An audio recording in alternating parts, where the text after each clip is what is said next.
ఫిబ్రవరి నెల 1వ తేదీ 2025. ఈ రోజు దేవుడు మనకు చేస్తున్న వాగ్దానం ఏమిటనగా కీర్తనల గ్రంథము 40వ కీర్తన 4వ చరణం.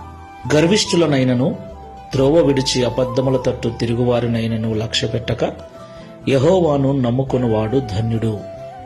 ఆమెన్. నా ప్రియమైన సహోదరి సహోదరులారా, ధన్యుడు అను మాటకు సమృద్ధి కలిగిన వాడు, ఎలాంటి కొరతలు ఇబ్బంది లేనివాడు.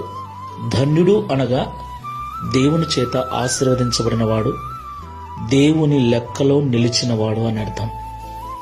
ఈ లోకంలో అనేక రకాలైనటువంటి అవసరాల నిమిత్తమై అనేక రకాల మనుషుల మీద మనం ఆధారపడుతూ ఉంటాం.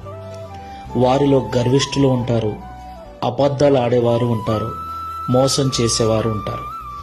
అయితే వారు అలాంటి వారిని తెలియక వారి మీద లక్ష్యం ఉంచి వారు ఏదో మేలు చేస్తారని మనం నమ్మినప్పుడు కొన్నిసార్లు వారు మాట తప్పొచ్చు, మనలను మోసం చేయొచ్చు.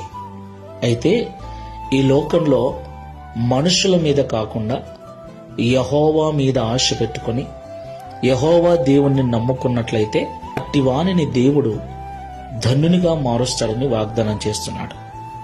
ఈ మాటలుంటున్న ప్రియ సహోదరి సహోదరుడా, ఈ దైనందిన జీవితంలో నువ్వు చేసే పనిని బట్టి, నీ స్థితిని బట్టి మనుషుల వైపు చూస్తూ మనుషులను నువ్వు నమ్ముకుని జీవిస్తున్నావేమో.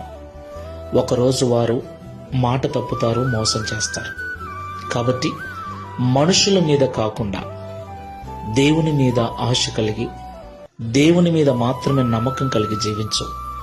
ఆయన ఎన్నటికీ మాట తప్పడు, ఆయన ఎన్నటికీ మన జీవితాలను విడిచిపెట్టడు.